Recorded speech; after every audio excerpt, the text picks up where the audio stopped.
Hello, welcome back. Um, I am going to be streaming some more of my first playthrough of the Traveling at Night demo.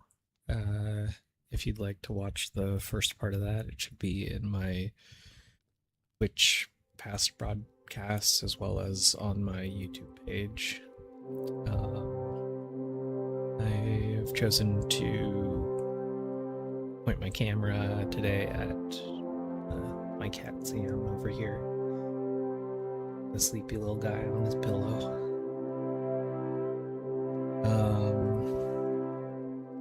Just a quick recap on where we are at in this playthrough.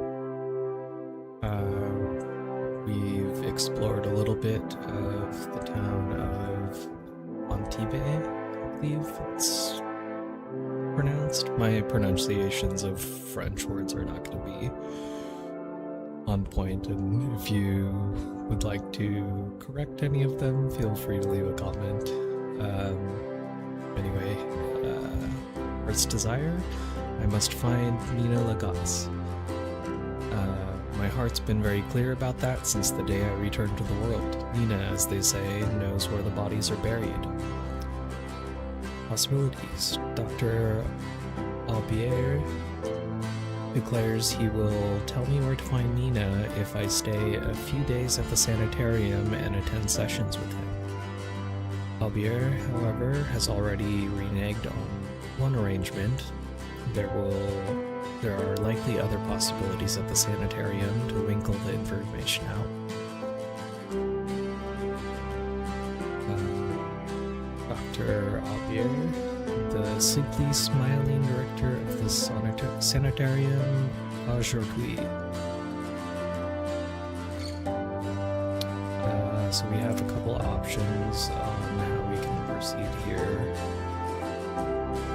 We can try to compel him. We can try to explore finding the information in his dreams. Dr. Albier keeps close the secret of where to find Nina Lagos, but in dreams it's difficult to keep secrets.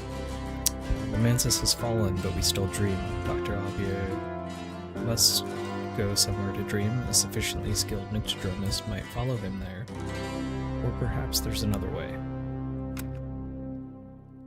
We could potentially also try to search his office, and maybe there's another path forward. We'll see. I'm tempted to try to find the answer in his dreams, as the character I've chosen to build, I did choose to put 7 points into Nictodromy. And yeah, so we're back here in the Sanitarium. Before I explore here, though, there is one other thing I forgot to do in the town, and he did say that we were free to leave, so I might go back and look at the... there was like a church area that I had meant to explore but forgot about.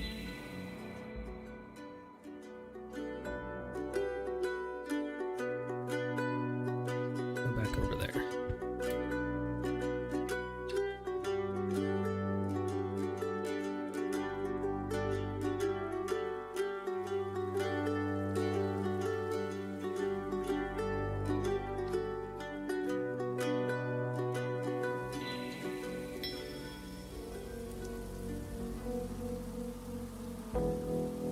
Currently, our main concern is that we've built up a number of traces.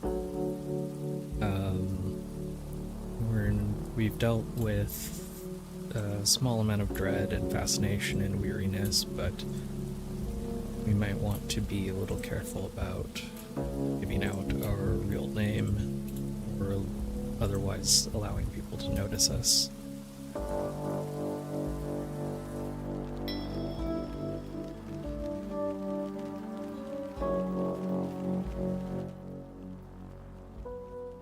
when the sun's house is quiet.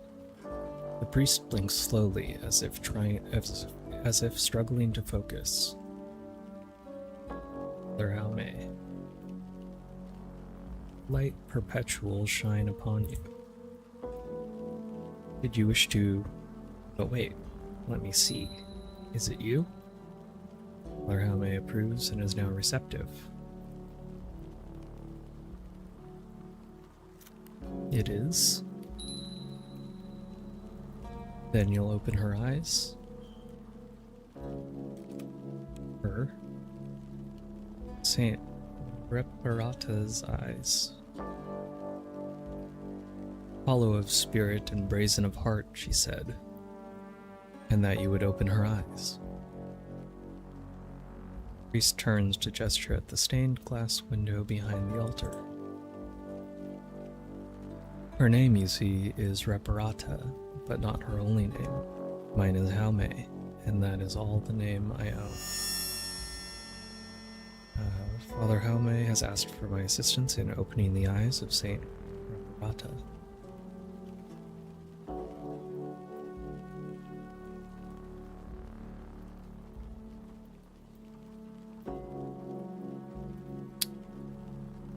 I don't really know what you want. But I don't want anything. It's the saint. She can't see, and at last you are here to help her. Jaume doesn't smile, but his eyes crinkle as if he might.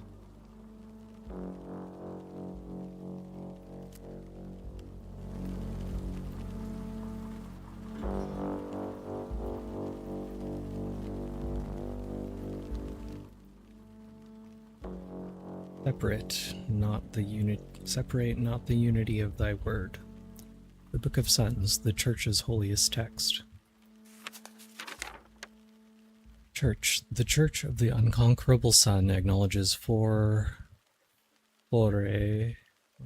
that's a word for hours, canonicae, but its outer rites and doctrines present a humanized, comfortable version of each. The earliest church councils resolved that the inner mysteries of the hours are much too dangerous to be approached directly. And they're right, of course, most of all about the mysteries of one particular hour.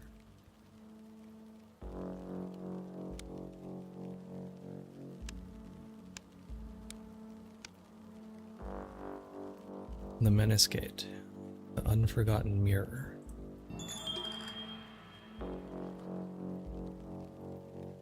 The name itself is a reminder that the sun is divided yet indivisible, constant but ever-changing.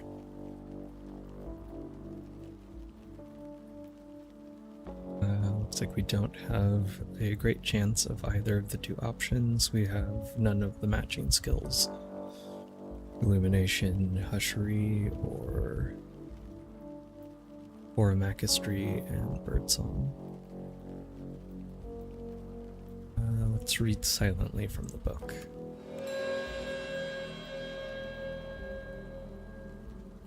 Acted with passion, sorrow.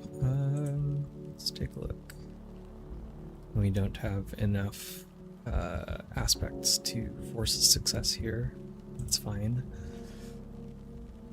No thing in or beneath heaven hath only one nature, and no thing that hath two natures may keep one from joining with another. Therefore I say unto you that even the wolf divided is forgotten not by the sun. The wolf divided.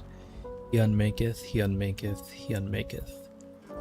When the sun died, the hour called wolf divided was born, in agony to rage.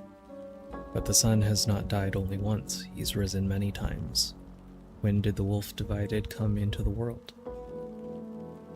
Any answer is a tangle of heresies. In worse times, you could be put to the question for naming a year. Even today, this is one of the fiercest differences between the received and sanctioned versions of the Book of Suns.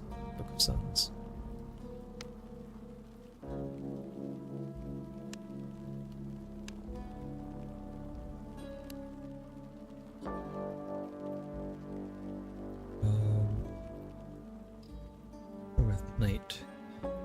When was there a time with neither agony nor rage?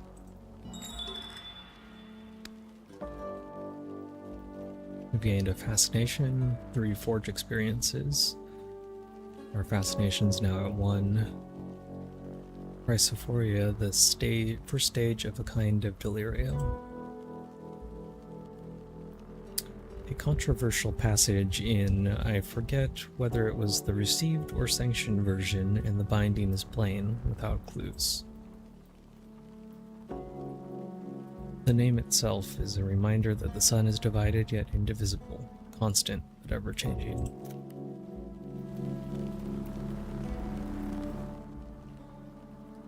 The curious incident.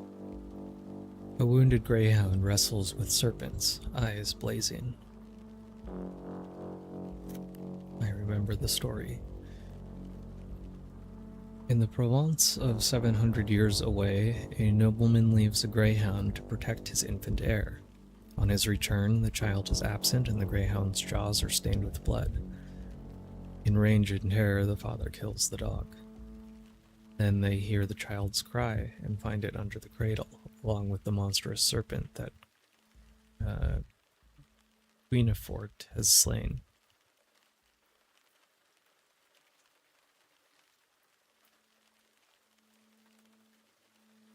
Saint Guinefort, a potent allegory. Father Thaddeus told us that story in the Seminary Minor in Paris. It must be 40 years ago now. Into lantern experiences and gained a memory, St. Stephen's Eve, Paris, 1907.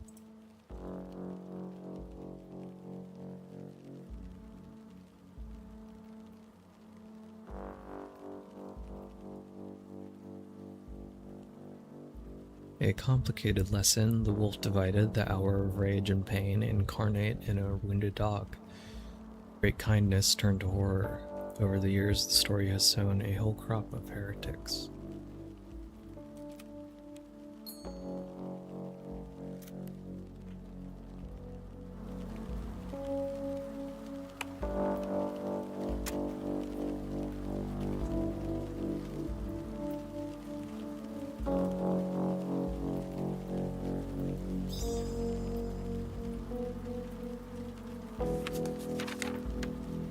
Memory, St. Stephen's Eve, Paris, 1907.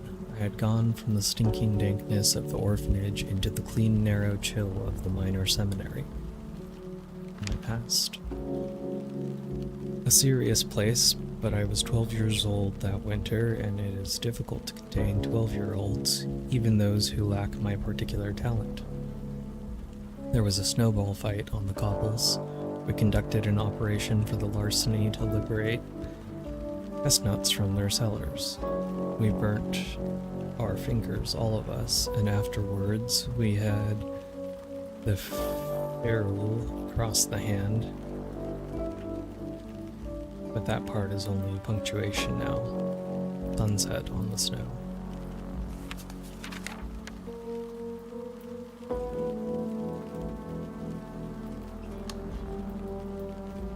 Okay, let's take a look at the stained glass window now. The sadness that remains from time in flesh. A woman in blue, martyr's palm, saint's halo, dark eyes, sea beneath stars, crossed needles beneath her or behind her head, and a necklace of pearls. Palm, saint's halo. I remember her martyrdom. She was burnt and beheaded. Somewhere in there she was forced to drink boiling pitch. Then her body was set to drift on the sea until it washed up on a coast somewhere.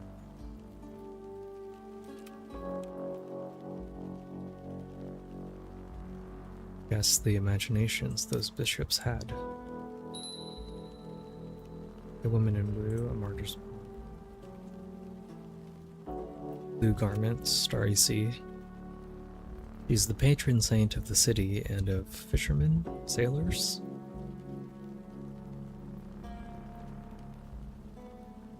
Saints collect patrocinia in much the same way that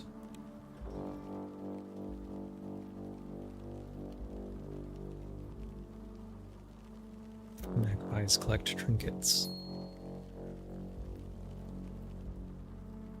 Her eyes, are they open? Yes, just 2 blots of black lead in milky glass, with the carefully innocent vagueness of every iconographic virgin.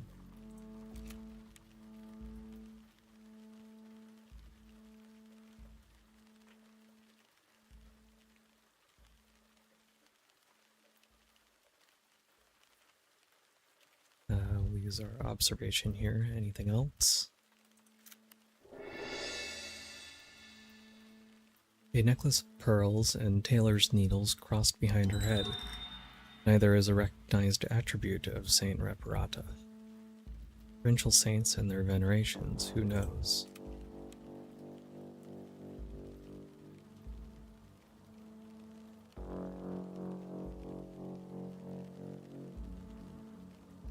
Eyes of the saint. She said you would open her eyes, but the saint's eyes in the window are open. What did How May mean?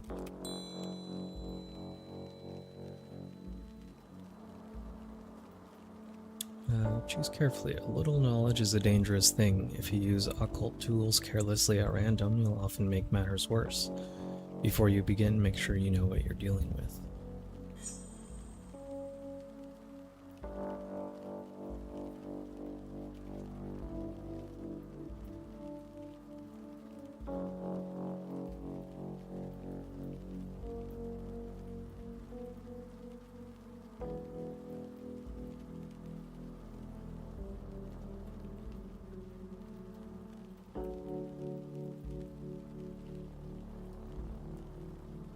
So, it looks like we could use our Nyctodromy here.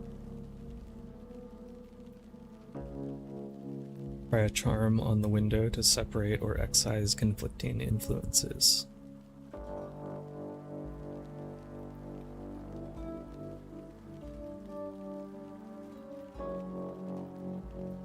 I think we'd have to use an item here.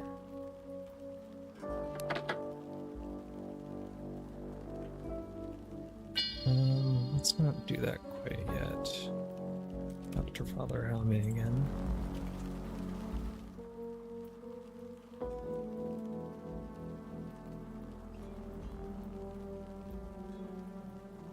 Light perpetual shine upon you, my son.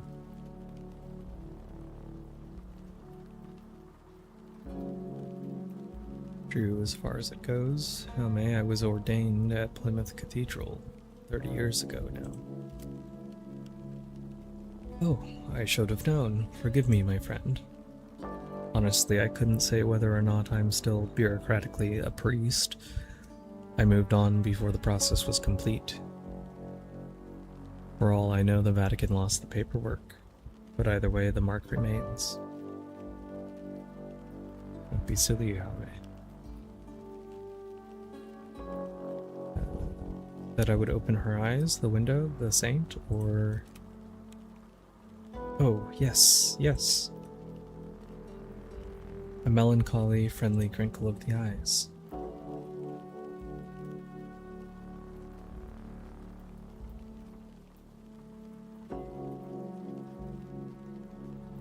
You called me hollow of spirit and brazen of heart. What did you mean?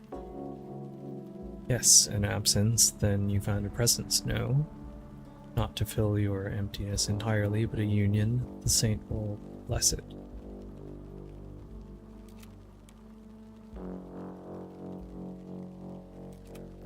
The eyes of the saint in the window are open.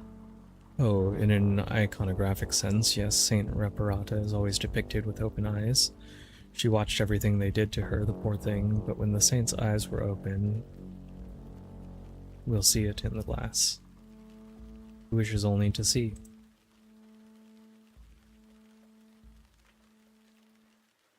Well, yes. Maybe let's try the option that we have available to us with the window.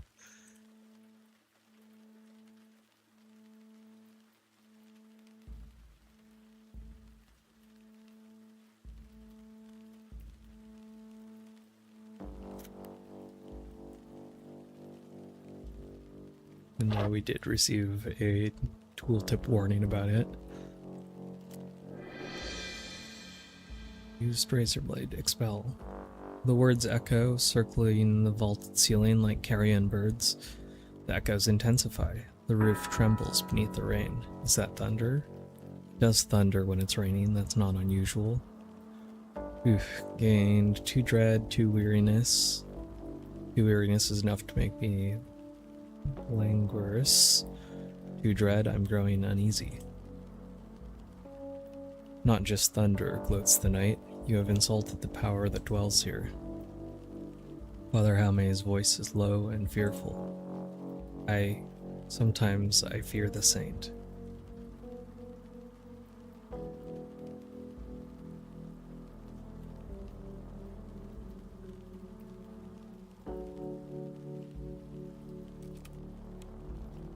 It looks like we are perhaps lacking the skills or perhaps items that we might need to go further here.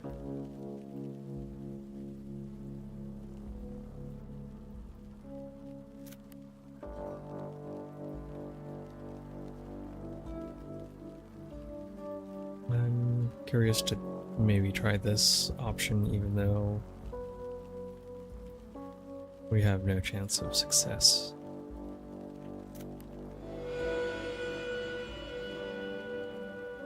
They tell a story in Brandkrug where once I was priest about twins who came across the sea from the west. In Weariness 1, gain 3 rose experiences. They'd looked too long at the sun. One could see nothing through her left eye. One was blind in her right. Saint Columba healed them, but I can't remember how exactly. Sorry. Lift up your heart, my friend. The saint is patient, and so am I. Okay. Well, maybe we can come back to this at some point.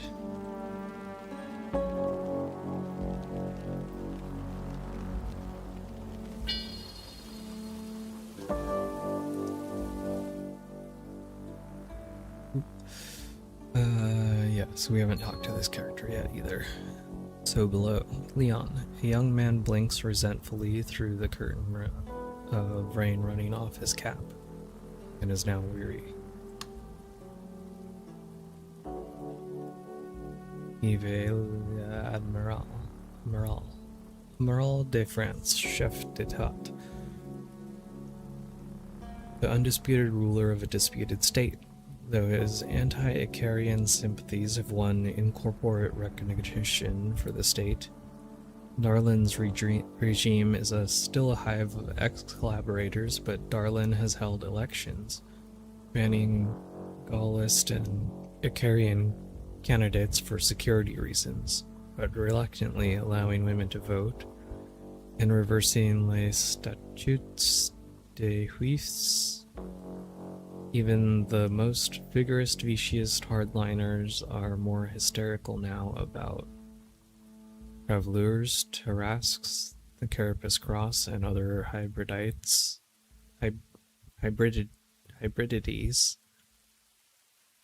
known to be not only immoral but actually contagious.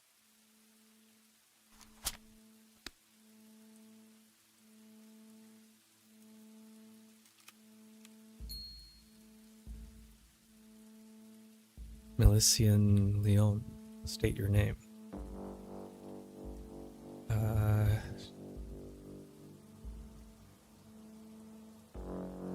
think, if I remember correctly, I have the Spencer Hobson passport on me, or equipped. We have 2 in our inventory, but I'm not sure if it will give us a chance to produce one or the other. Even though my traces are at 4, I think we'll just be honest here. Spencer Hobson, and trace 1. English? Regrettably so. For papers.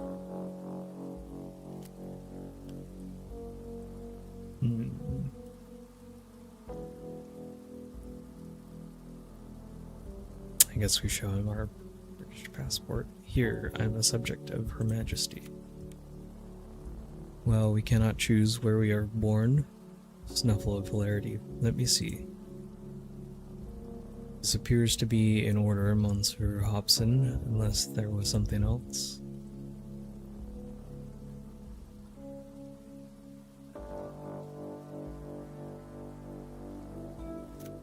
Does it often rain like this here? Invariably on this side of town.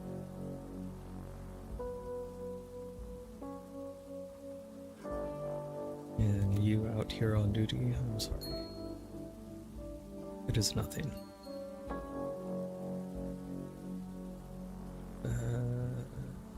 There are abysses of night in Antibes. And? Couldn't someone put up some sort of sign? If the wise walk around them, drunks and imbeciles do not. The state loses nothing but dross. Nothing. Good day.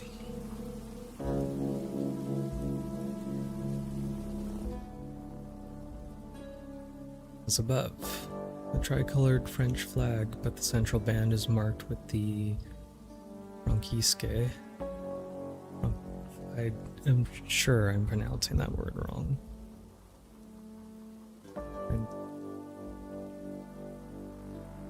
I don't know.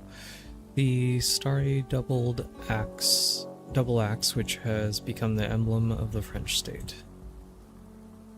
Maintain an appropriate distance. Flag flaps soggily.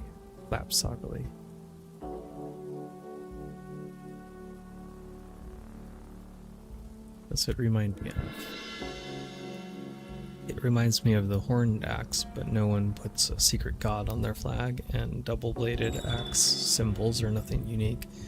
A coincidence, no more. The horned axe. Who bears two blades, who permits passage when passage is to be permitted, who waits at the threshold. No hour is young, but the horned axe is very old indeed. She's survived at least 3 wars in the sun.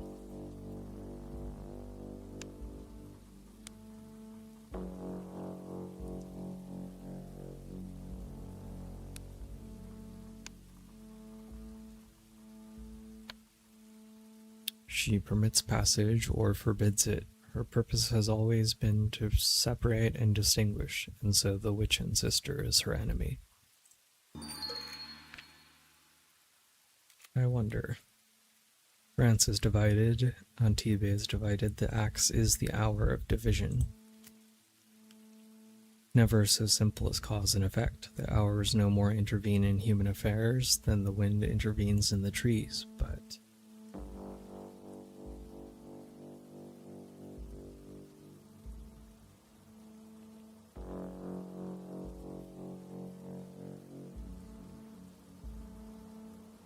No scholar of the invisible arts takes coincidence at face value.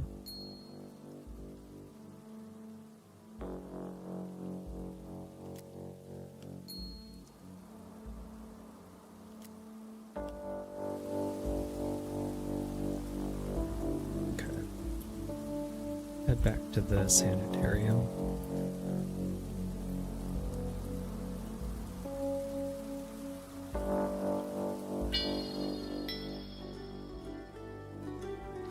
I love so much the transition of the music between the two sides of this town.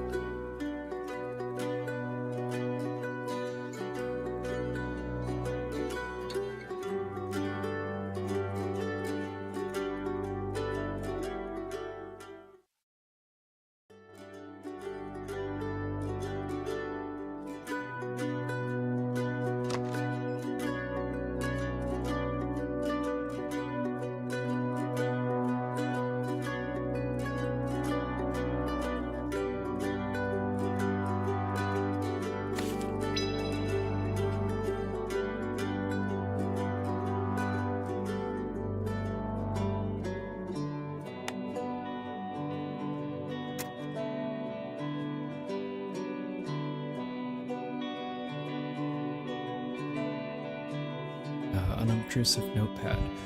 How many ways can I take notes? Judiciously, briefly, threateningly. No one's paying attention, but I'm paying attention to them.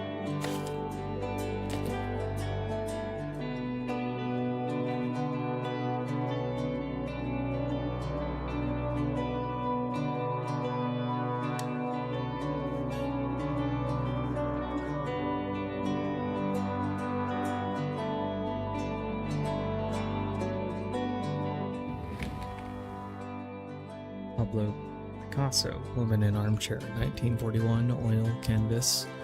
Antibes before war came to the world. This was the sweet blue eye of the Riviera. Yachts and parties and film star villas. Picasso painted Perraults here by the sea. It's dated and signed, 1941.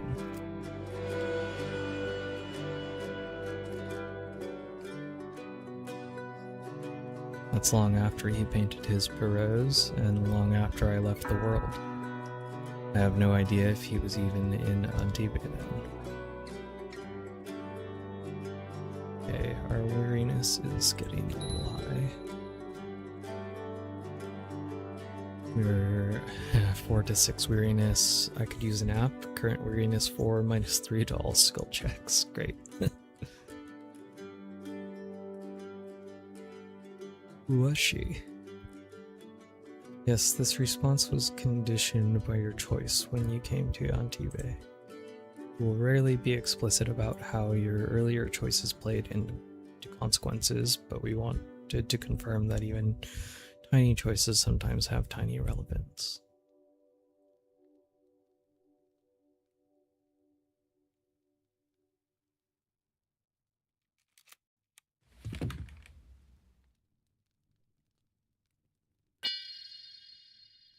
In sorrowful spasms, the hands twitch backwards. Since the war in the sun, few clocks in Europe keep meaningful time. Who lights a fire in weather like this? Does Strathcoin need warmth since its change began, or has someone been disposing of evidence? Profoundly provocative. Beneath the skin of the world we find the mantis, also called the world spine, also called the house of the sun. Above the house is the glory, the origin of light to which souls aspire. At the foot of the house and around its walls, though it has no walls, is the wood. Oh, cool. This is a picture of, if you're familiar with Cultist Simulator, this is a picture of the mantis.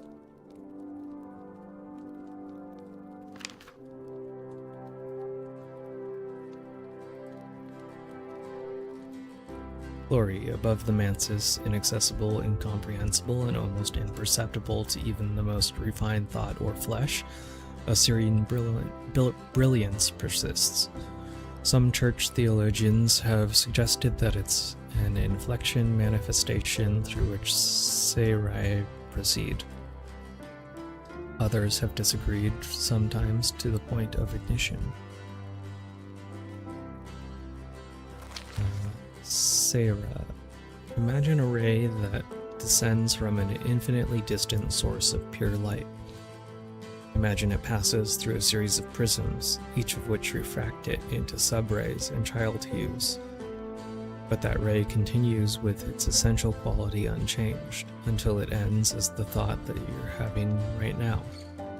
Except it's not light, they're not prisms or colors, and the idea that the ray has a direction is complicated.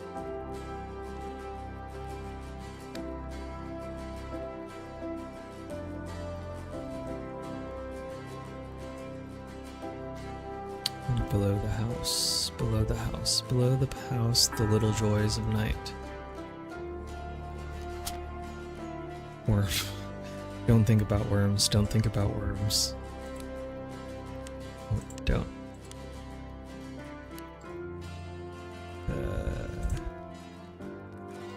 I'm free now. Never again.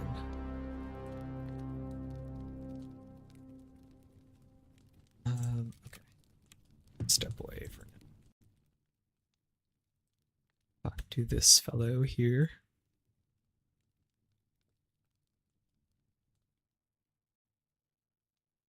Frazier's Strathcoin. One human eye tracks my movements, 3 other eyes glitter.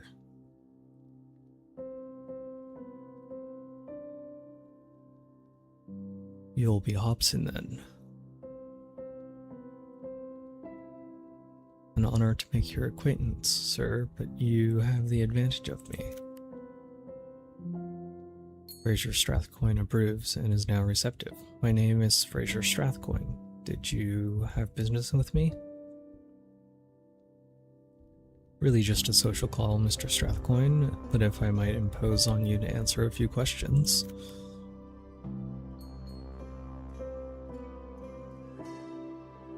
Indeed.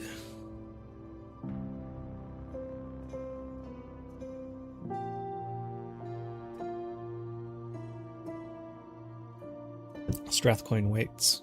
His arm twitches now and then, but its eyes never move.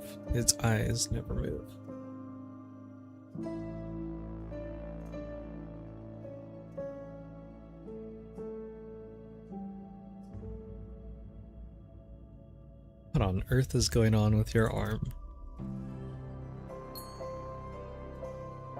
The cross change, Mr. Hobson. A final personal advancement. Efflorescence of a long-held secret. Cross. The carapace cross is gone into earth, into flesh, and the traveling kinds beyond wave and sky. There are very few now under the earth, and the cross in flesh are us. Some of us, at least. The hybridity which we called the carapace cross was gone long and far. Their nature survived only in some bloodlines and perhaps in the darkness beyond the sky. But since the wars...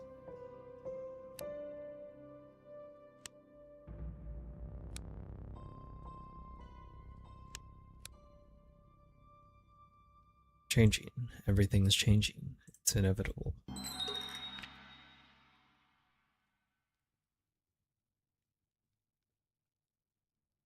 Strathcoin wears a fixed smile which suggests a chilly kind of benevolence, a kind of chilly benevolence. His arm's expression is harder to read. Is the change why you're in the sanitarium? It is a pleasant enough dallying place. I'll remain here until my transition to the incorporate territories is arranged. I have important business in the West. You're going to America? For a time. When I return, I'll take my place in one of my kind's new cities. They should be well in progress by that time. New cities? Too early to speak of, Mr. Hobson. Put it from your mind.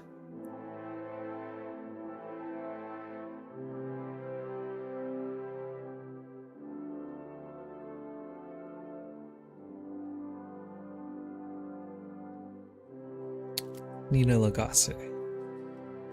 Nina Lagasse, you say? Lagasse? What is she to you, Hobson? We've never met, but she has information I need. The woman is a white carrion crow, Hobson, a baleful nidus of betrayals. You know what's good for you, you'll stay well away. That is all I have to say on the matter.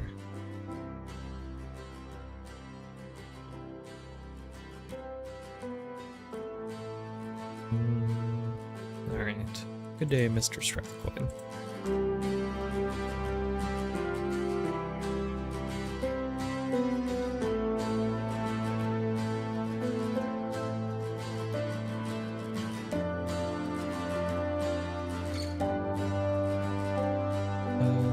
Let's go upstairs.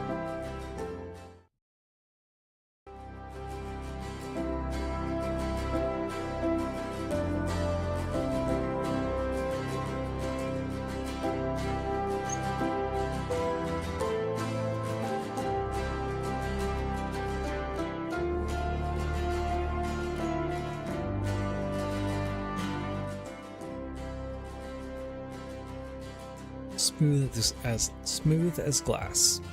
A mirror of bright silver returns my reflection with perfect fidelity. It does show me standing in a bombed out version of the bathroom, one wall missing, plumbing dangling from the brickwork like angled entrails, but since the wars, one learns not to be distracted by that kind of thing. Time for a shave. I had razor blades. Thousands have lived without love, not one without water. In the corner of the room, a massive bathtub, a minimalist brass mixer tap, Parisian bath salts, clean, warm, fluffy towels. Bath time. Full advantage of this luxury. Hearing rush of hot water, and the air begins loud with steam.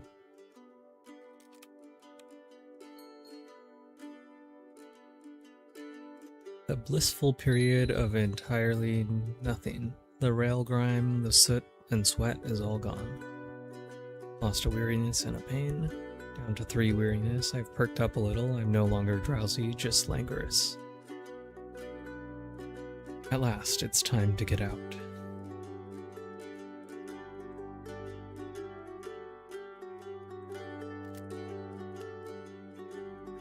But the departing water swirls, gurgles, and leaves for the sea. I wonder if we can change our outfit here.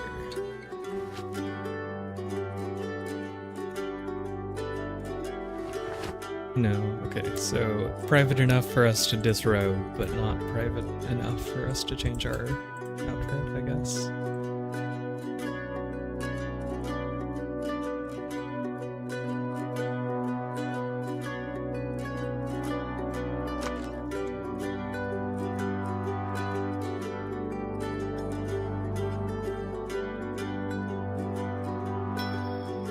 I've only seen these roses since the wars, magpie roses, I hear them called, the skewbald rose or dappled. Oh, here we go.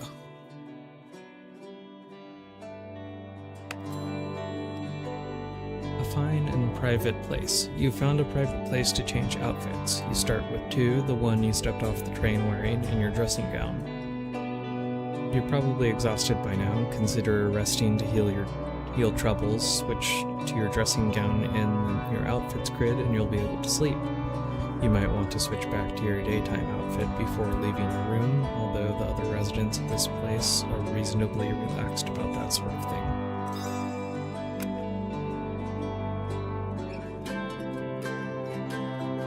I forget where we got this memory earlier.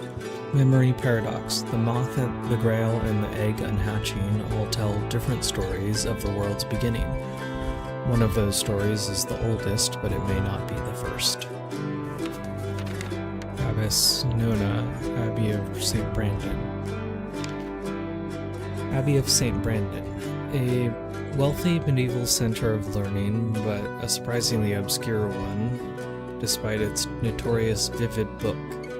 Its prophets and healers in exile, its twin visions, its allegedly poisonous nuns, right up until its dissolution. Hush House now occupies the old abbey site. Remembered but lost.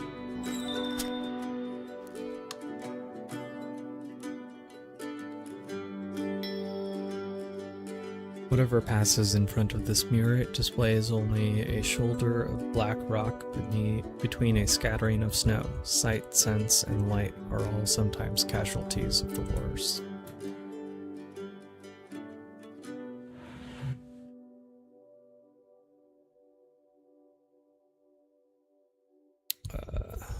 Hans Emmenegger. Waldenaris, Inner Forest. 1933, oil on canvas. Secret Heart of the Wood, or The Wood? Did Emmenegger approach the Mansis in his dreams? It has that quality. I wonder what he found there.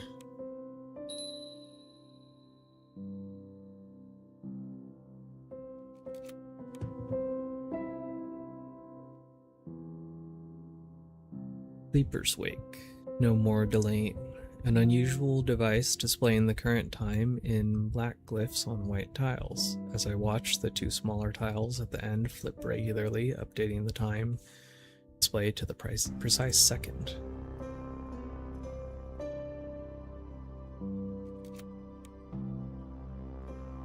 An array of buttons marked with enigmatic glyphs.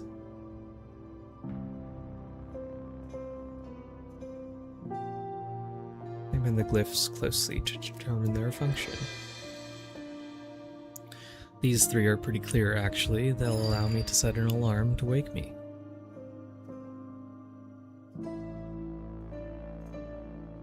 Ooh. We can use the alarm clock before we sleep if we want to wake in the middle of the night and prowl around the sanitarium unobserved.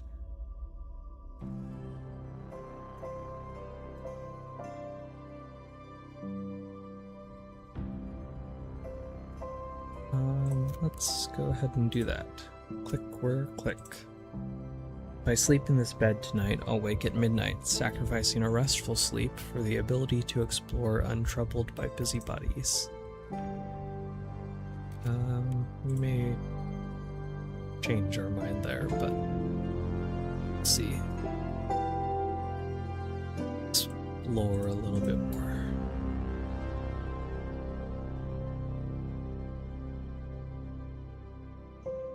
Let's change our outfit first.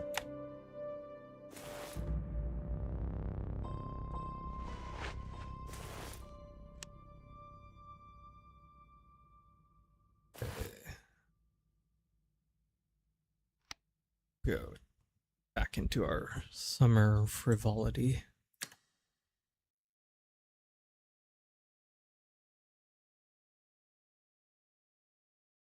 I have these paintings out in the hallway to look at too, but I'm a little bit wary of getting more troubles.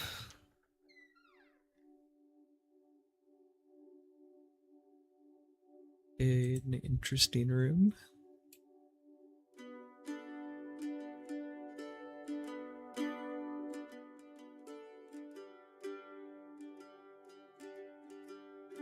Nightingale in green.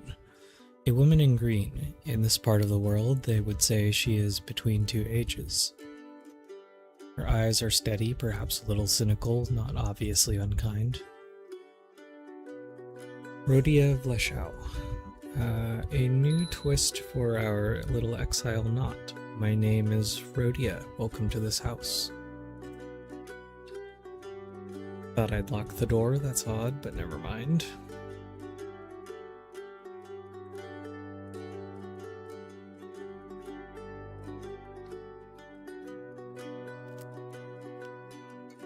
Why don't you tell me some diverting thing?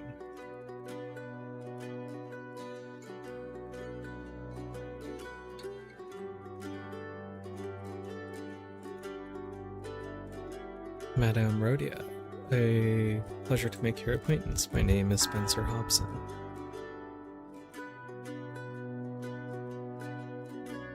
Okay, we gotta be pretty careful about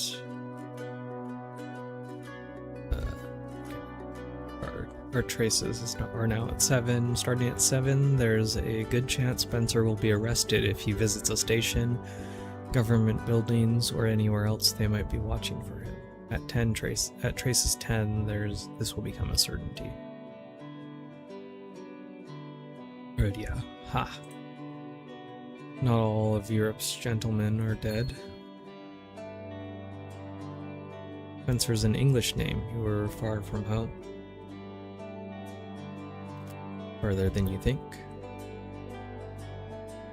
Why don't you tell me some diverting thing?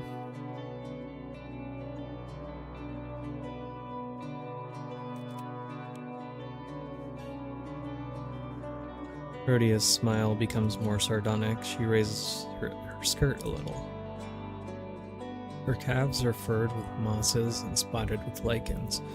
Beneath that, her skin is glossy, but with dashed lines and bumps like the bark of an olive tree. Her feet are bare, below her ankles the effect is even more marked, and her flesh has begun to curl like roots. The looking first, perhaps the listening next. One question is enough.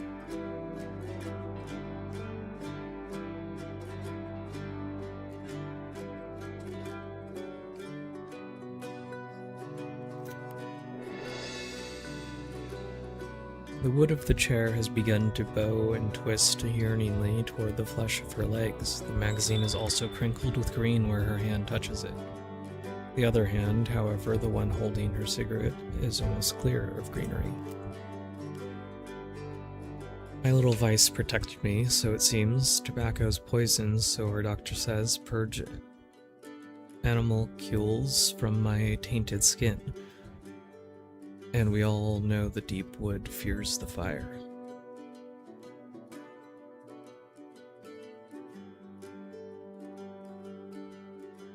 How did it happen? The plague of leaves. It came to Epirus. It took the streets, the churches, then our flesh. We fled in sorrow, or we joined the green. But some of us did not leave when we might.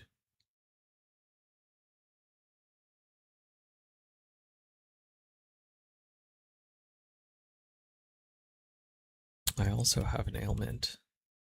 Entice me, pilgrim. What's your special curse?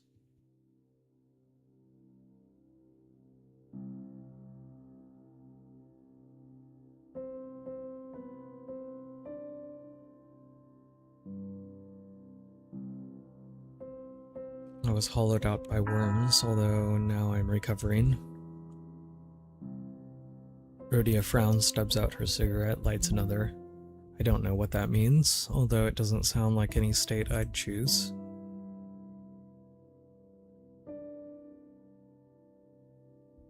Looking for a woman who is here in the sanitarium, Nina Lagasse.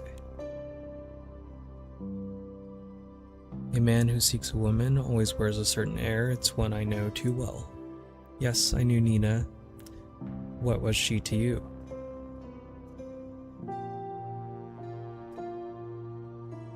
I know in my heart that I need to find her. The heart's a well of truths. I sang that once, better in Greek. I wish you every chance, but Nina's gone. I liked her, but never trusted her. So smooth, so bright, so sharp. I don't know what she sought here in Antibes. She said once that the sun sets here, but yet I do not think she liked to watch it set.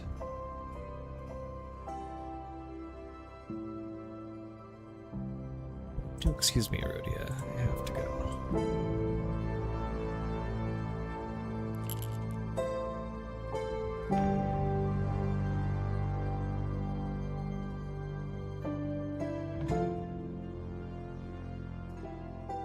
The grass here ripples with life, like a well-kept horse in a sunray.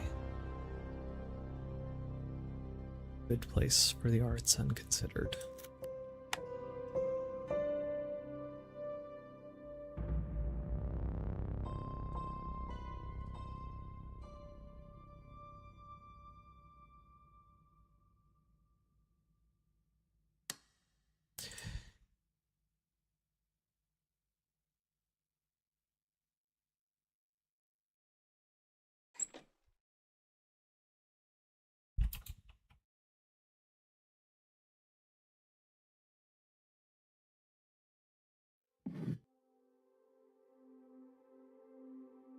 El Trionfe del Torpsidor. Closed, but not locked. A hygrometer quivers as I open the lid. Inside, a drawer full of crisply labeled cigars. It's a humidor, a storage box designed to preserve a suitable moisture level so that the cigars neither dry out nor grow spongy.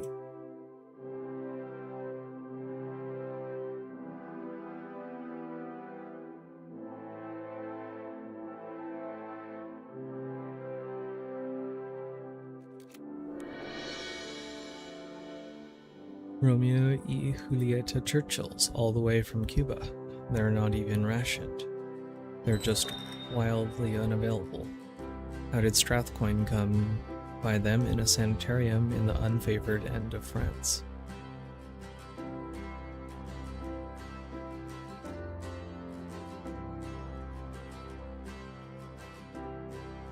Obviously, I'm not going to pilfer a man's cigars. Poking around his belongings would be embarrassing if I were caught, but I have my reasons. Petty larceny is something else entirely.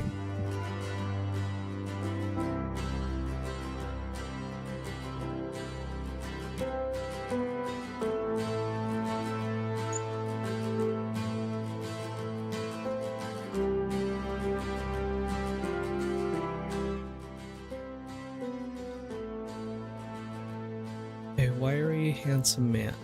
His eyes are hidden behind smoked glass goggles, rather like something an arc welder might wear. Though it takes me a few moments to recognize him, he's quicker off the mark. Lieutenant Hussier. It's you, damn your eyes. Vincent is grinning. Vincent Garabi. In my Legion de Suisse days, we were posted together to watch the Bounds in Algeria. I remember that Vincent was a bit of a scoundrel, but a lot of us were scoundrels in the Legion, and the two of us always got on. Come to think of it, I saved his leg. Vincent, how's the leg? Only bad in bad weather. So I stay on this side of the park, hey?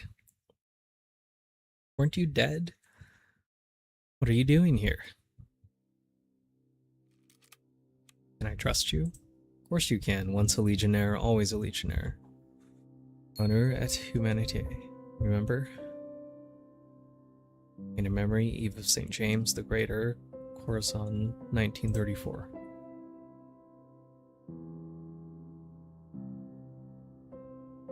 I'm looking for someone. Oh ho, a woman? But it's a woman. Yes, but it's not what you think. Who is she then? What is she to you?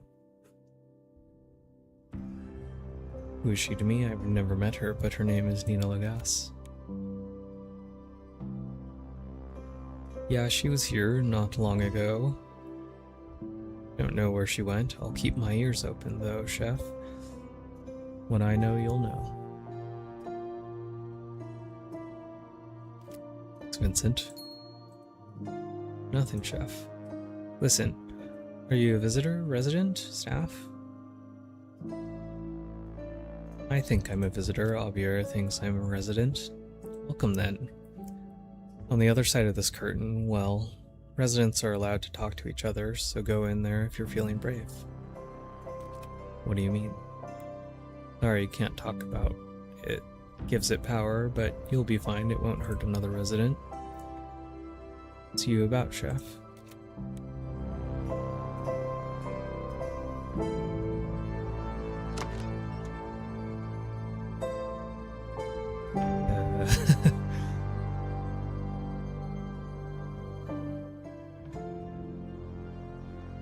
Born on the 28th of June.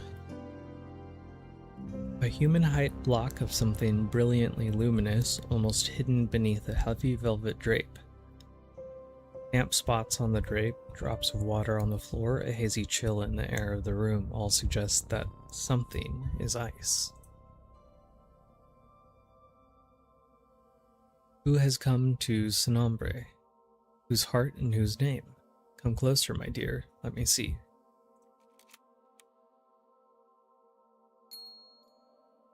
And Sanambre approves and is now receptive. Now, just let your thoughts wander, just open your eyes. It's so bright, is it not? It's so clear. Into fascination. A moment of peace, perhaps more than a moment. Who is hollow of spirit and brazen of heart? Who has come here through iron and salt? I know you and name you, Lieutenant S.H. Now, tell me in turn what I am.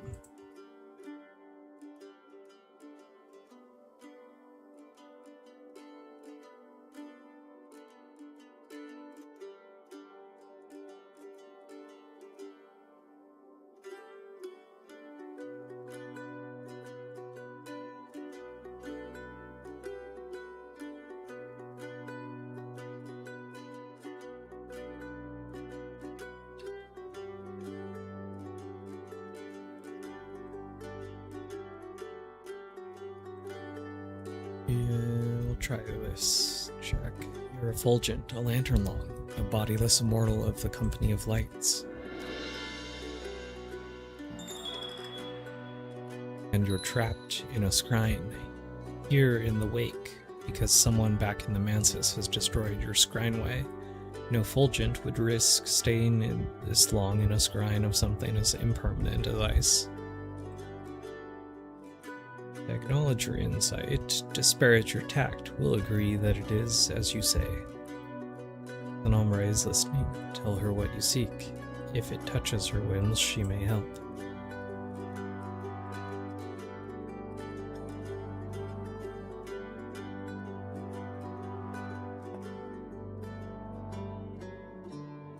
I'm looking for a woman named Nina Lagasse. The last witch of Lagash.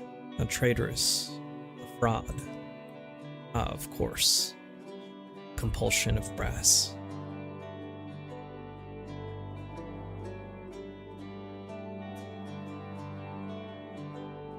Wait impassively. Don't rise to the bait. Though the wisdom of silence is not lost to the world, that will serve you, perhaps, with the witch.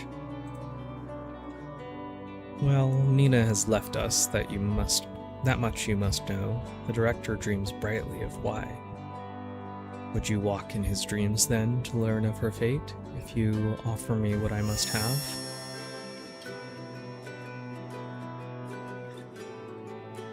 The presence that calls itself Dr. Sinombre has offered to convey me to Avier's dream if I meet its requirements.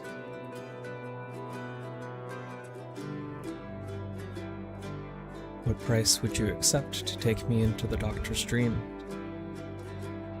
I am generous, and always I'm ready to trust. Only give me your word that you'll help. The next time I find myself needful and lost, I'll call on your services then. Or if you found me the customary gift, then that's easier, of course, for us both. Nombre's light pulses avidly.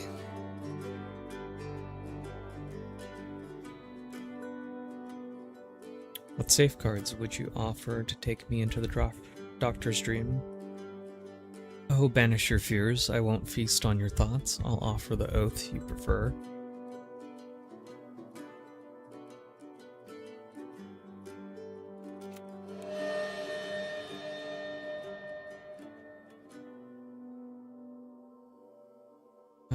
Let's go ahead and force this one.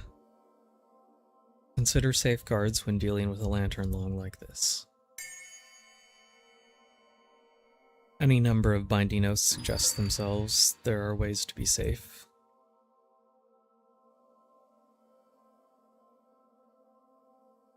Alright, I'm ready to discuss an arrangement to enter the Doctor's dreams. Then you'll offer me what? For the dreams that I'll bring? Don't have any Spintrias, so you have my promise that I'll help you the next time that you'll need it. Ah, the sweetest of Spencers. How welcome you are, for that promise is all that I need. I swear that I'll guide you, nor draw from your strength, nor enter where I am not bid. On the watchman I swear, the door in the eye, on his robe, and his names, and his light. When you sleep, say my name as you wait for the dark. Once, twice, a third time, no more.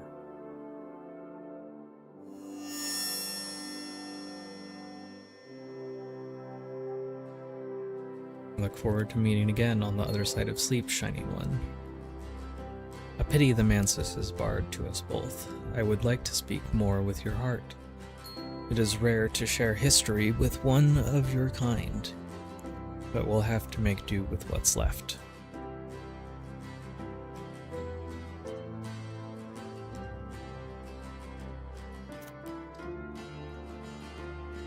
I have to go.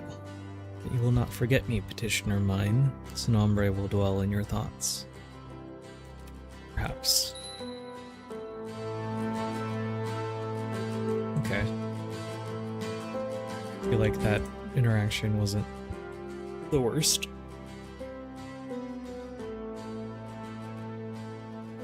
Turn on the dark. I'm afraid of the light. Something that was here has been erased by shadow. A map, a painting. There's nothing there for you, and be glad of that. Come talk to Silver, you poor silly thing. The shadow is its own kind of substance. It almost rips darkness.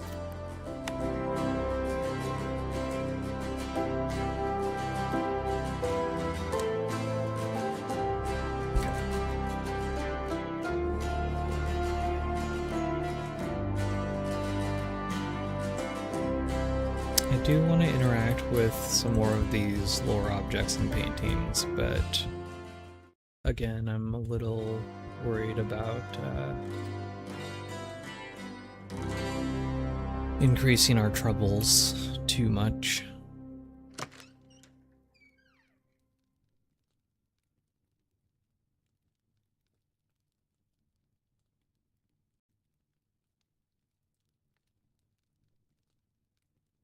In this last door. Oh my god, there's a cat.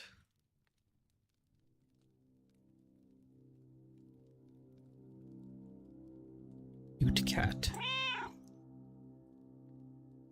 What can I say better than silence is? The cat's eyes fix upon me. Its stare is at once both terrified and indignant. Is that Kion? Kione? Kion?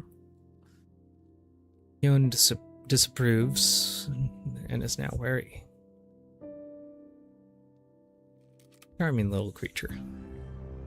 The cat remains motionless on the sofa.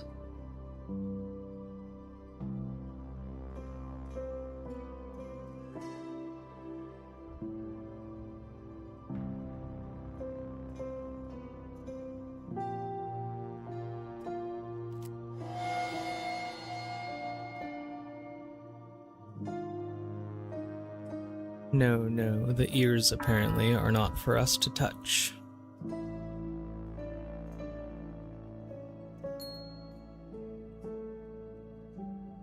The cat suffers my touch, although no fur is forthcoming. The fur is very soft, the eyes are quite mad.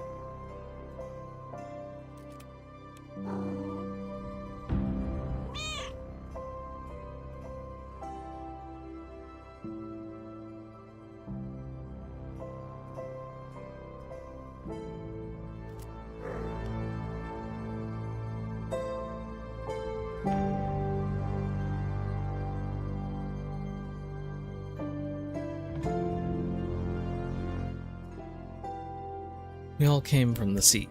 Glass shelves crowded with books, plants, plants what can really only be described as curios.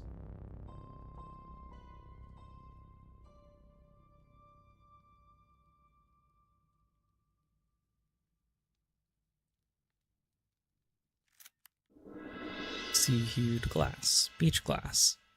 This traveled a long way, rolled and smoothed by Atlantic waves and gray shingle. One traveler knows another. This is cool. There's a lot of several objects here, at least, that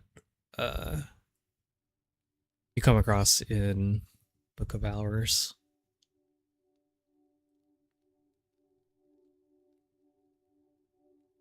A phrenology bust.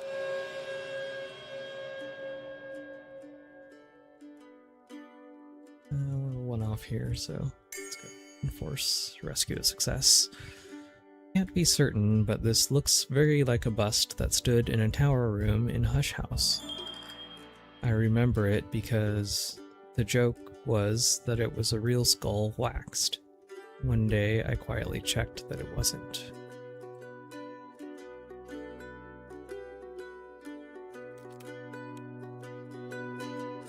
Very cool.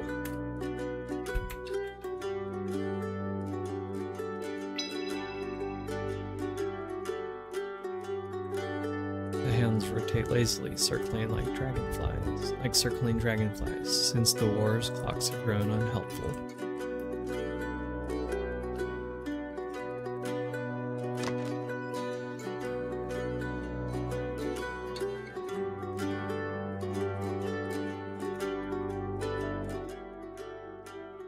what it is. A dreamingly smiling, dreamily humming woman in horn-rimmed glasses. Delicious scents waft from the kitchen behind her. Ham, onions. Spencer, right? I'm Bessie. What's shaking?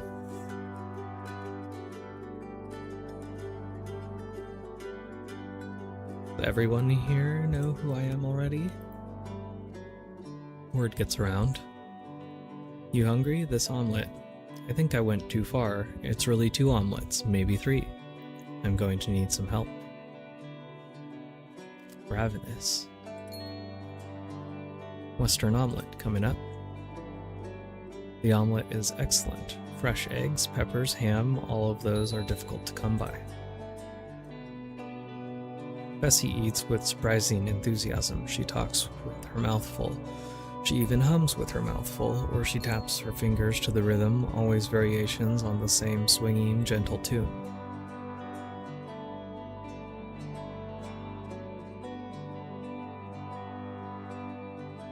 This is really good. Thanks, man. It's nice to cook for someone who appreciates it.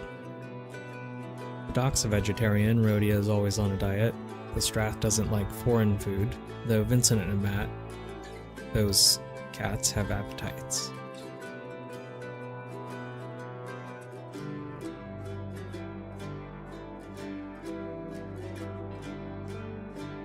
You're American? Uh-huh, half anyhow. My mother's from Quebec, so I grew up speaking the language. I couldn't seem to get started in New York singing, so I tried in Paris. I dug Paris, Paris was gone. I mean, the end, you know? Her face clouds. Then the enemy came and it was gone. I mean, it was the end. Different gone? Different gone. My last name's Bloom, but I didn't go by Bloom, you know? Not for a while there. But you stayed? Stayed for a while. I knew Matt. I knew Matt's crowd. Me, 2 other girls, we were singing. We were doing okay even then. But it kept getting stickier. Then in 43 I came south after... Hey, do you mind if we talk about something else? Bessie, I'm looking for someone who stayed here. Nina Lagasse. Nina. Nina was Sunset. Bessie shakes her head in admiration. Sunset. Bessie dimples. Yeah, she was here. She left pretty suddenly. I think she got what she needed from the doc. Thanks, Bessie. Hey, what's your thing with her? Why are you looking?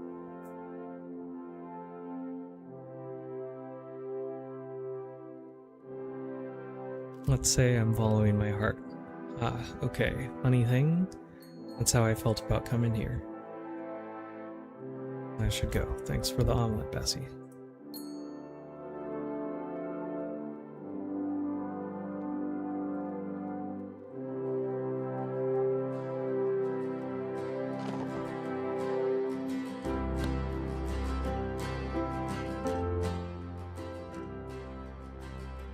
Gleaming cream and chrome, General Electric, one of the very brightest incorporates.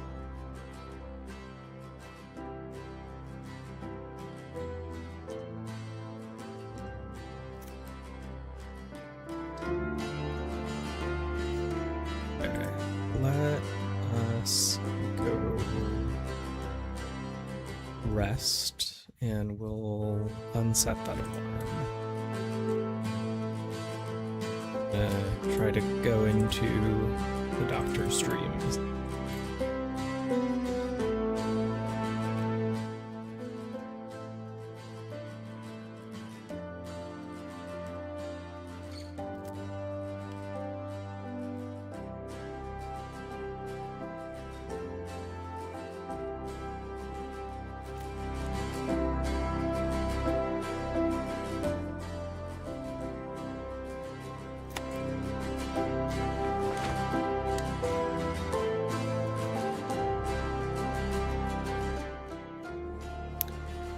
Gate, horizontal.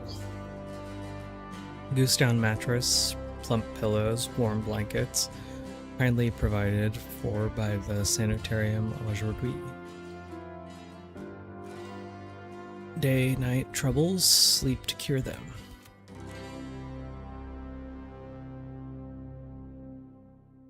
Lie back, close eyes, whisper Sin Nombre 3 times. This won't be restful and you won't lose troubles.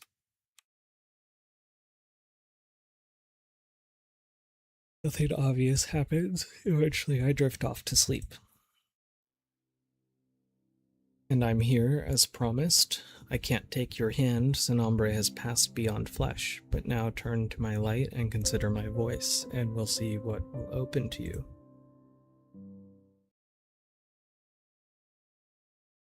Something opens to me.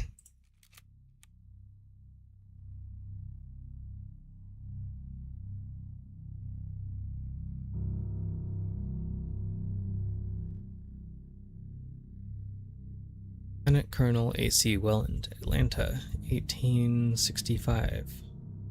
A glowering man in glowering middle age, nicely filling out an ornate military uniform.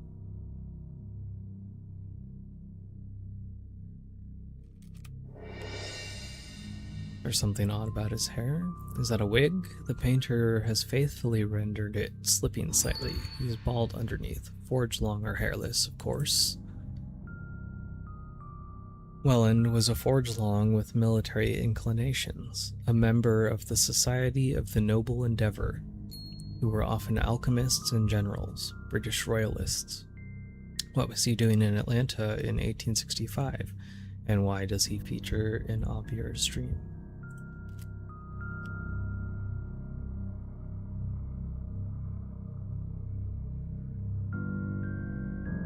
Okay, so we've got 3 doors here with some iconography that you might recognize if you've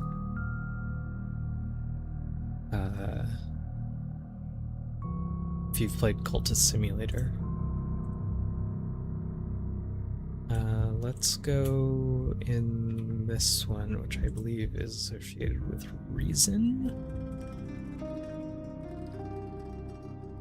If it were possible to do away with dreaming altogether, if only it were possible.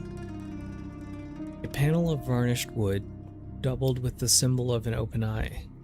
It resembles the door of the Sanitarium library, but it isn't actually a door, or I would be able to open it. In Fucine, the dry tongue, that symbol means reason. The uppermost components of the soul, the capacity for daylight understanding. The wooden panel is cold and smooth. Aubier is a man of powerfully focused reason.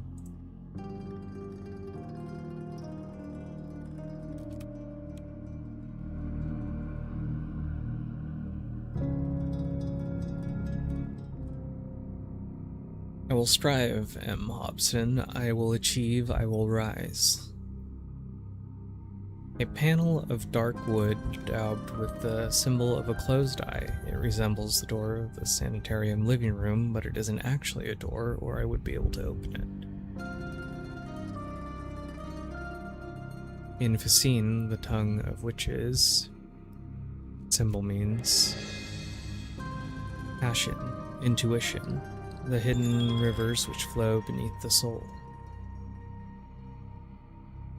Aubier conceals his passions, but cannot suppress them. This panel fairly vibrates with the strength of his ambition.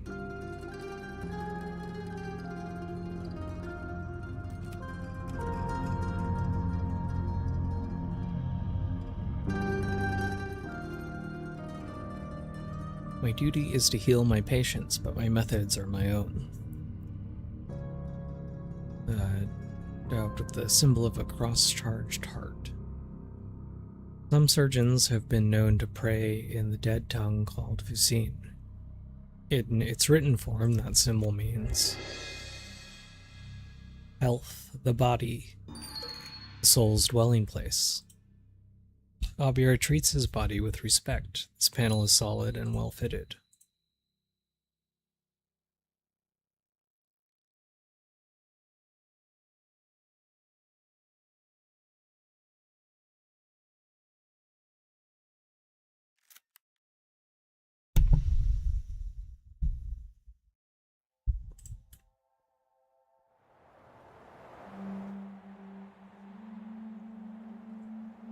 Bright as a mirror, bright as fresh snow, bright as the migraine moon. The white door, the lowest door of the mansis that even untrained dreamers could sometimes pass, and the dead. The lower reaches of the mansis are no longer safe, not since their guardians fled and the colder powers moved in. I used to visit the white door in dreams myself, something about the chill tugs at a memory. Before I left the world, sometimes I would dream of the white door and the dead who gave up their voices to pass. After I left the world, in the days I drifted dark, other visitors mistook me for one of them. After a time, the visitors came no more and I drifted higher.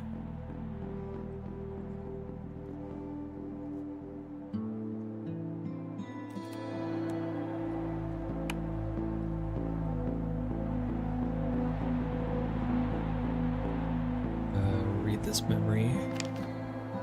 Viaticum, The Bounds, 1942 to 1946. These were the years I drifted fleshless through the bounds, thin as rain, empty as a soap bubble. The bright places of the Belle Eli, the Labites' hunting grounds, the sluggish silver sea. And I was cold. I was always cold until I found my way back to warmth at the stag door.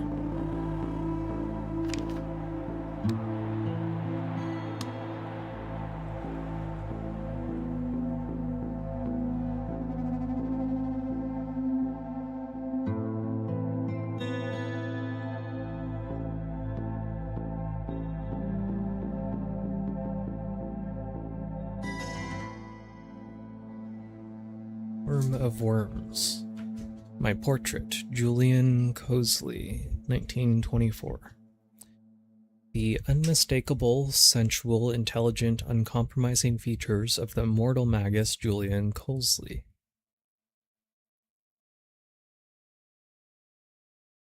There was an ending.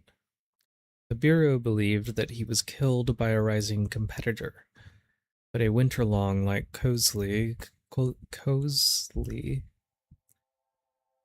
could not die before the date agreed with his patron, any more than he could live beyond that date.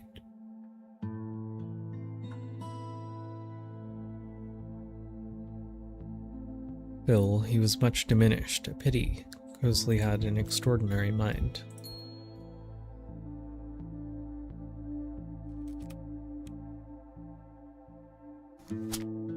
Let's read this footnote. Cosley, Julian Cosley. Perhaps the most notorious Winterlong ever to trouble the Bureau. Winterlong cannot die before or after their appointed time, but Cosley was vanquished by a rising competitor and since that time has been seen only in the strangest seasons.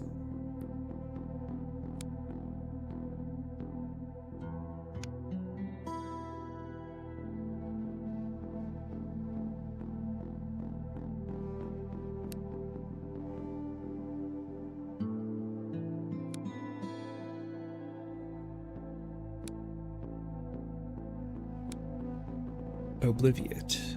Cosley valued freedom above anything, even life.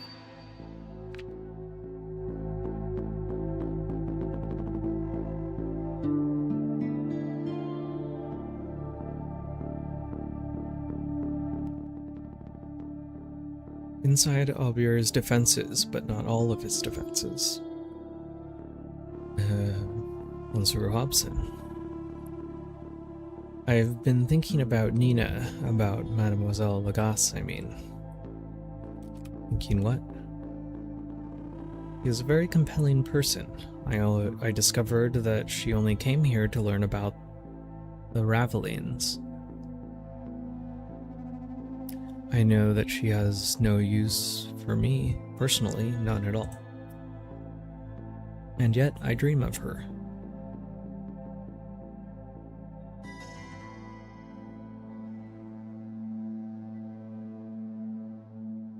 Dreams of a personal nature, you mean? This is a dream, is it not? How are you here?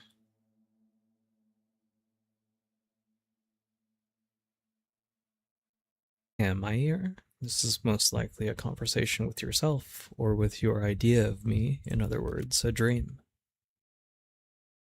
I'm not sure if I believe that.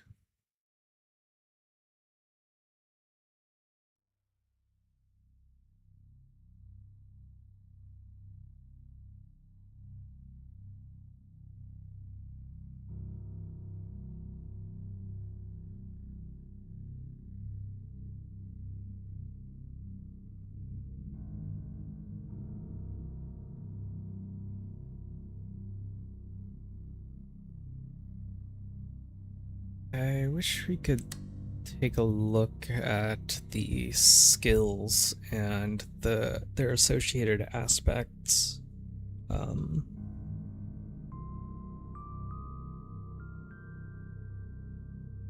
Just to see, kind of figure out what we have in our aspect pool.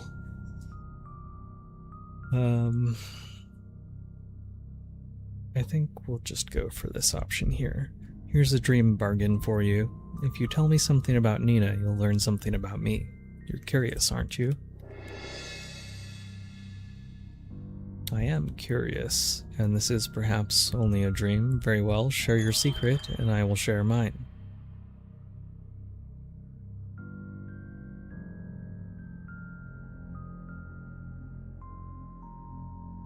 I passed through the outer oceans. I speak of my time in Ys behind the wave, where they took the worms from me.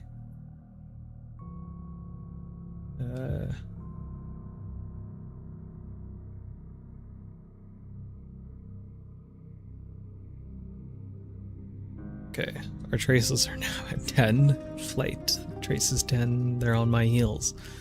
Spencer will be arrested if he visits a station, government buildings, or anywhere else they might be watching for him, but being arrested doesn't mean game over, not the first time. Let's read the entry on Ys. No living man may come to Ys.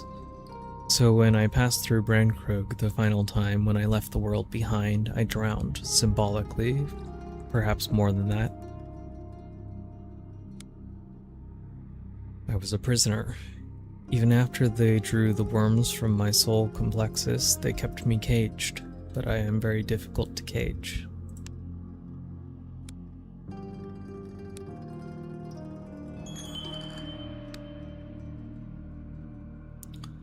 His eyes widen.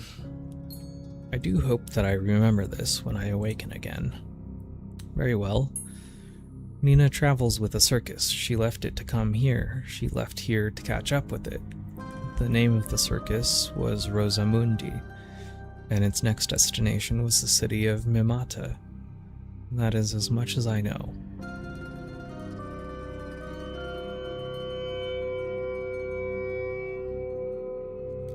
Thank you, Doctor. Courteous dream, isn't it? The bleached room around me begins to flood with color, as if paint had been dropped in clear water. I am returning to the waking world. Something closes behind me.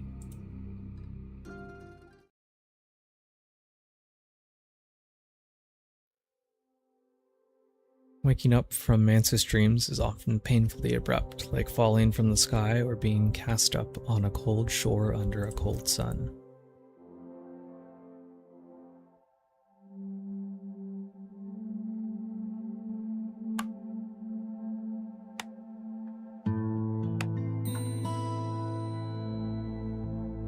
Claiming a plan reward. Choose the experience you'll find most useful, or the one which best expresses your attitude to these events, or the prettiest color.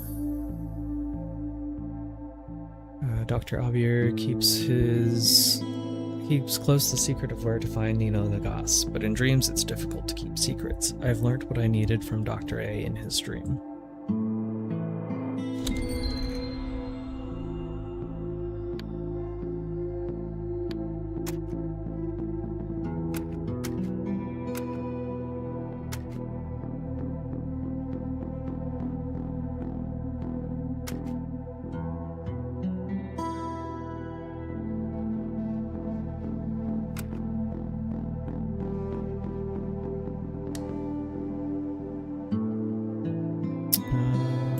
Interesting. We could prowl around a bit, I guess.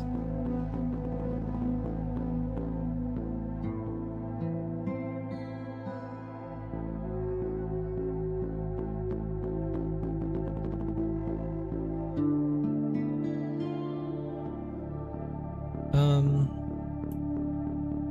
think I'll just go back and finish the night.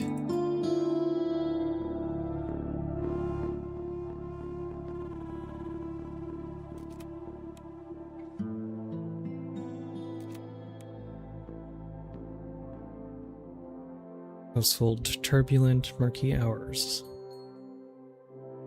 Nights in the same place. Spencer slept overnight, safe as long as he moves on the next day. Ready for all the little ceremonies of a gentleman's morning.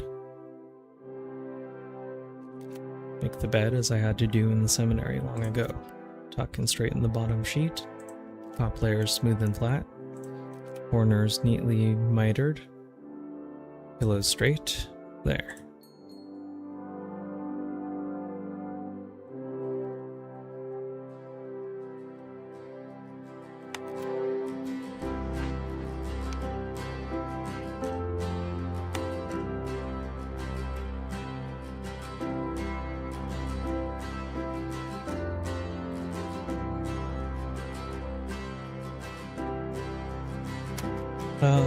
I think I'm approaching perhaps the end of this playthrough.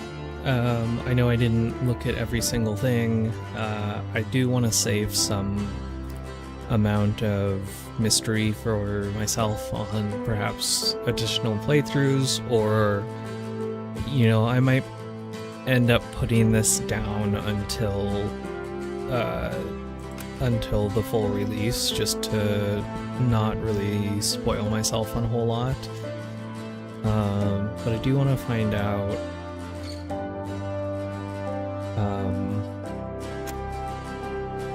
I do want to take a look at, like, you know, some of the other mechanics here, so I think I'm just going to spend we've managed to accumulate 23 knock experiences. I kind of want to see what happens when you add an additional passion, so let's go ahead and evolve this to cynicism. Cynical trust, the keystone of civilization, the world's deep heart.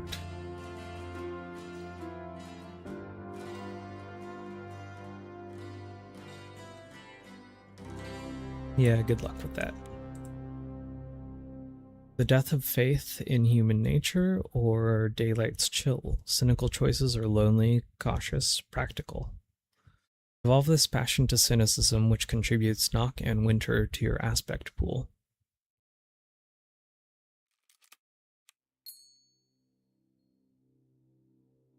Suppose this means you're a cynic, although people change, even Spencer Hobson.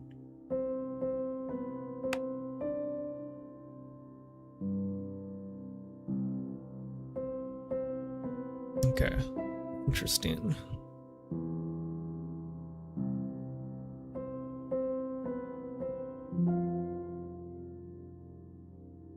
Cynicism. It is what it is, a passion, though we might not feel like it counts as a passion.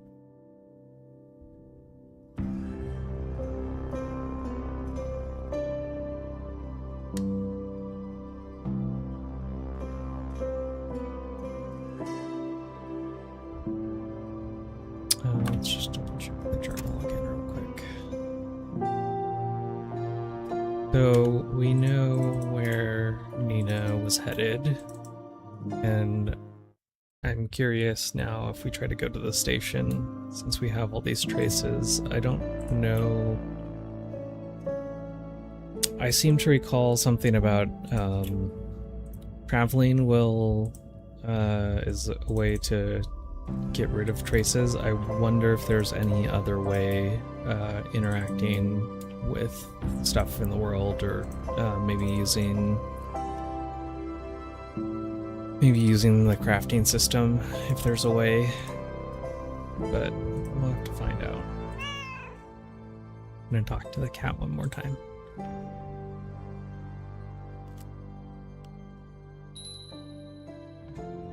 Once again, the cat suffers by touch. Once again, no perv is forthcoming, but it seems a little less wary.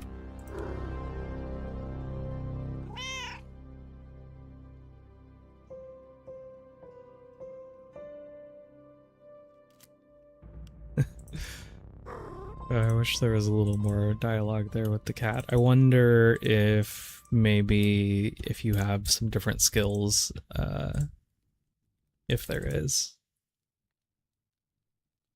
Happy days. A wiry, handsome man. His eyes are hidden behind smoked glass goggles, rather like something an arc welder might wear. Sylvain, going somewhere?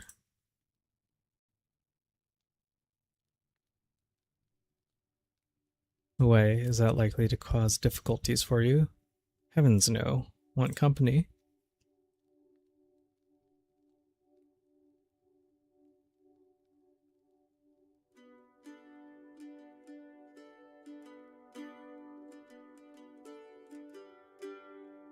Alright, but call me Spencer. That's my name now, Spencer Hobson. Huh, alright, I remember you talked in your sleep in English. Vincent has joined you as a companion and will assist with skill challenges where he can. Companions traveling together. This is your first companion. There are others. A companion will follow you, providing always skill check bonuses and occasionally opinions. Certain story options will increase the skill bonuses. Nothing will silence the opinions.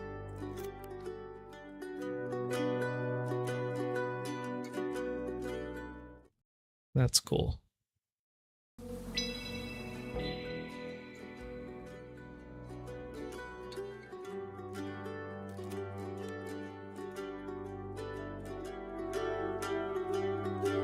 Alright, let's just try to go to the station.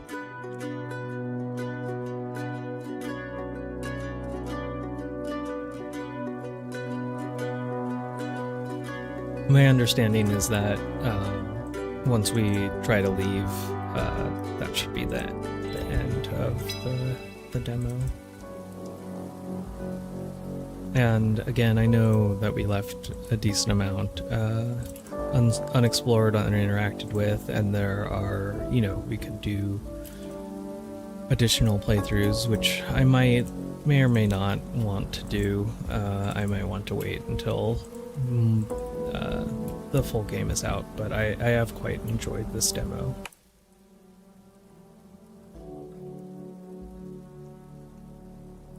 The train runs to Mimata, and Mimata is where I'll find Nina Lagas.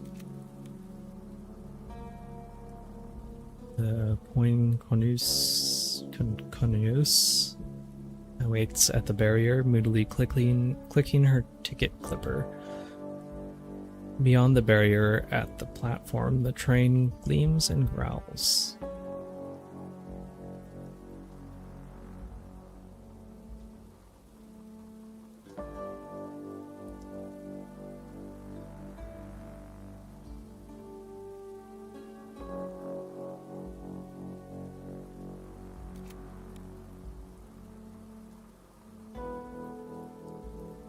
First class, 2,000 Francisques. Francisques, or two tickets, 1,000 each. Crikey.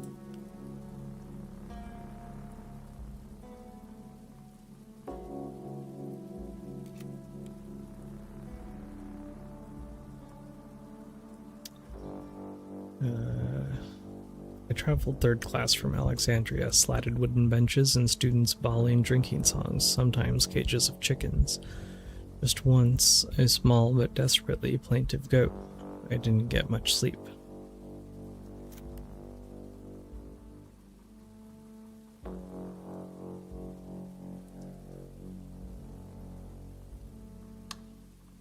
I forget how much money we have.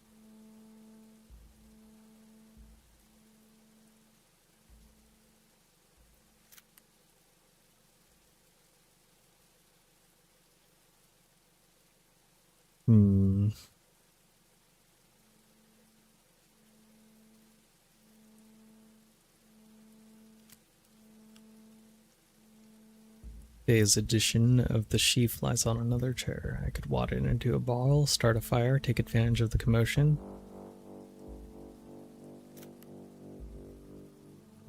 Maybe we'll try our little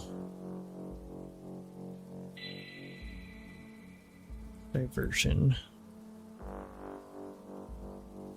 This isn't the first time I've traveled without a ticket. Recruit Vincent to help me with the routine.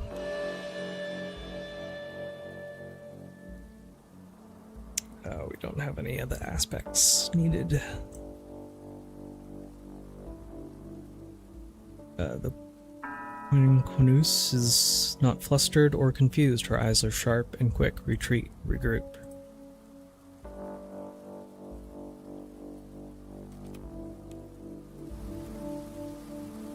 Let's just double check. Yeah, we don't have 500 to afford a ticket. I suppose we could. I wonder, I don't know that it would let us use some of our other currency. It looks like there was an option to potentially craft something that could be used for a diversion. But I suppose we can also just take the dangerous option here.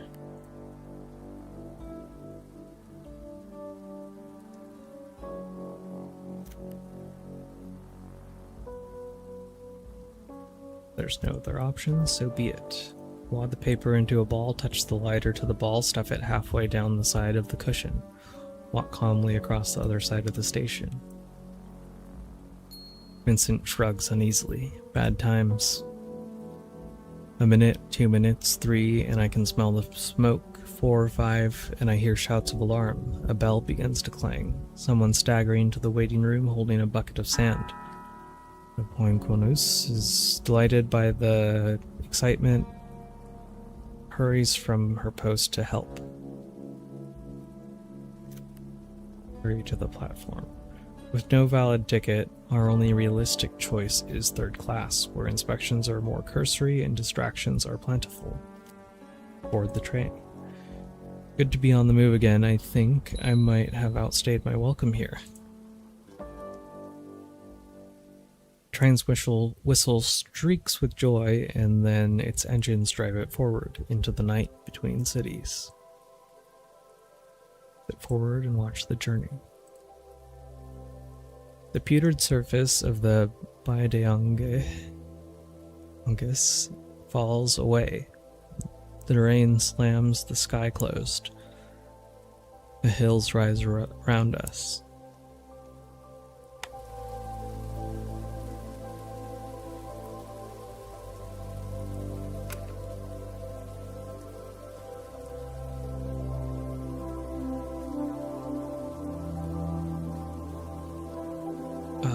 French state, work, family, homeland. When the French Third Republic fell, the Rump government in the south joined forces with the enemy, preserving a kind of independence as they taught Francois. As the enemy retreated, the states switched sides and joined the Allies. So where does this leave us now?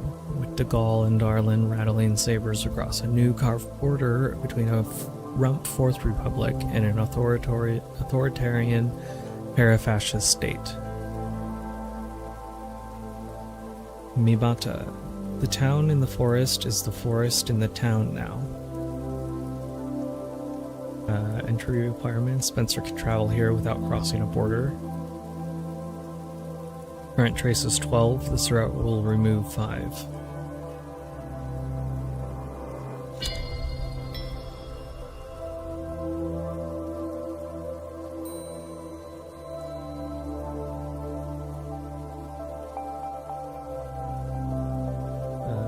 Travel. First arrival. Safely across War's Wasteland. Good. You don't have to enter a destination when you arrive there. You can keep moving if you have the right papers, but you'll usually want to enter. The first time, you certainly should.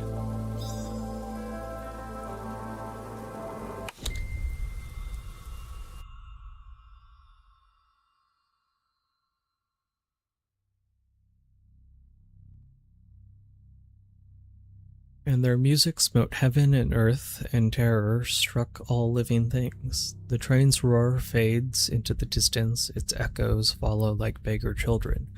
A clinging, loamy silence falls.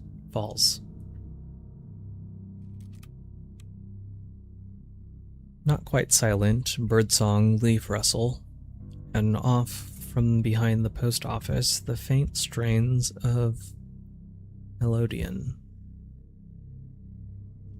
Circus? I've reached Mimata, and I found Rosamundi. Almost there, but not yet. You are Spencer Hobson, Sylvain Hossier, Father Brass, hollow of spirit and brazen of heart.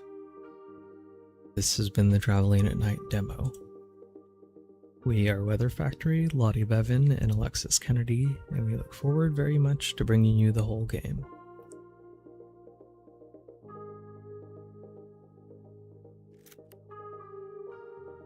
What was that bit with the cat? Yes, exactly. Yes. Okay. Demonstration concluded. Europe awaits. Mimata, where the red nuns look down on the beasts of the town. Khan.